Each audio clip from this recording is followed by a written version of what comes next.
പേര് അടുത്ത കാലത്ത് എപ്പോഴെങ്കിലും നിങ്ങളുടെ അപ്പനെ കെട്ടിപ്പിടിച്ചിട്ടുണ്ട്? ഓർമ്മ വെച്ച ശേഷം കുറച്ച് വലുതായ ശേഷം നിങ്ങൾ എത്ര പേര് നിങ്ങളുടെ അപ്പന് ഒരു ഉമ്മ കൊടുത്തിട്ടുണ്ട്, ഒരു ചുംബനം നൽകിയിട്ടുണ്ട്? പ്രത്യേകിച്ച് ആൺകുട്ടികൾ. പെൺകുട്ടികൾക്ക് അത് കുറേയും കൂടെ അപ്പനുമായിട്ട് കുറേയും കൂടെ ഫിസിക്കലി കമ്പാറ്റബിൾ ആണെന്ന് എനിക്ക് തോന്നിയിട്ടുണ്ട്. ഞാനിത് പറയാനുള്ള കാര്യം, ഞാൻ എൻ്റെ അപ്പനും ഭയങ്കര കൂട്ടായിരുന്നു. പക്ഷെ ഞാൻ എൻ്റെ അപ്പനെ ഇന്നേ വരെ കെട്ടിപ്പിടിച്ചിട്ടില്ലായിരുന്നു. ഞാൻ എൻ്റെ അപ്പനെ കെട്ടിപ്പിടിച്ച് ഒരു ചുംബനം നൽകിയിട്ടില്ലായിരുന്നു. ഫുൾ ടൈം അദ്ദേഹത്തിൻ്റെ ഒപ്പം ഉണ്ടെങ്കിലും ഞാൻ അദ്ദേഹത്തെ ആദ്യമായിട്ട് ഫിസിക്കലി ഫീൽ ചെയ്യുന്നത് അദ്ദേഹത്തിൻ്റെ അവസാന കാലഘട്ടങ്ങളിൽ ആശുപത്രിയിലായിരുന്നപ്പോഴാണ്, അദ്ദേഹത്തെ പരിചരിച്ചപ്പോഴാണ്. അദ്ദേഹത്തെ അന്ന് ഫിസിക്കലി പിടിച്ചെഴുന്നേൽപ്പിക്കുമ്പോൾ കെട്ടിപ്പിടിക്കുമ്പോഴൊക്കെ എനിക്ക് തോന്നിയിട്ടുണ്ട്, അയ്യോ എത്ര മനോഹരമായിട്ടുള്ള ഫീലിംഗ് ആണത്. ഇത് എന്തുകൊണ്ട് ഞാൻ മുന്നേ ചെയ്തിട്ടില്ല?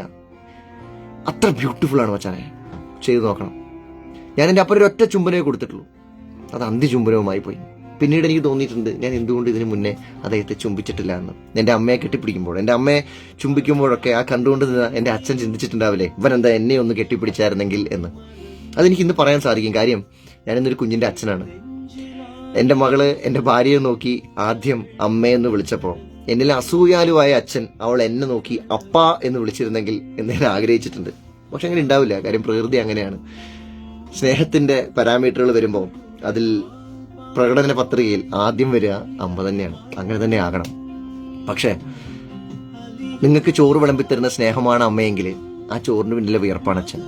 നിങ്ങളെ പുതപ്പിച്ചു തരുന്ന കരുതലാണ് അമ്മയെങ്കിൽ അതിനുവേണ്ടി കൊണ്ട് വെയിലാണ് അച്ഛൻ. അപ്പനുമായിട്ടൊക്കെ പിണങ്ങിയൊക്കെ ഇരിക്കുന്ന മക്കളുണ്ടെങ്കിൽ, പ്രത്യേകിച്ച് ആ മക്കൾ കുറച്ച് നിങ്ങൾ അമ്മമാരോട് ചോദിച്ചറിയാം, ചെറുപ്പകാലങ്ങളിൽ നിങ്ങളുടെ ഏറ്റവും കമ്പനി നിങ്ങളുടെ അപ്പനായിരുന്നിരിക്കും. ഭയങ്കര കൂട്ടായിരിക്കും. പക്ഷേ എന്തെങ്കിലുമൊക്കെ കാരണങ്ങൾ കൊണ്ട് അപ്പനിൽ നിന്ന് അകന്നു പോയിട്ടുണ്ടെങ്കിൽ ഒന്നും വലിയ കാര്യമൊന്നുമില്ലല്ലോ. ആ ഫോൺ എടുക്കുക, അടുത്തുണ്ടെങ്കിൽ താഴെ ചെല്ലുക, ഒന്ന് കെട്ടിപ്പിടിക്കുക. ചിലപ്പോൾ കളിയാക്കും, ചിലപ്പോൾ തള്ളി മാറ്റും, ചിലപ്പോൾ പുച്ഛിക്കും. പക്ഷെ ട്രൈ ദാറ്റ്. ജീവിതത്തിലെ ഏറ്റവും ബ്യൂട്ടിഫുൾ ആയിട്ടുള്ള ഒരു അനുഭവമാണത്, ഒരു അനുഭൂതിയാണത്. ഓരോ മകനും മകളും അറിഞ്ഞിരിക്കേണ്ടതാണ്.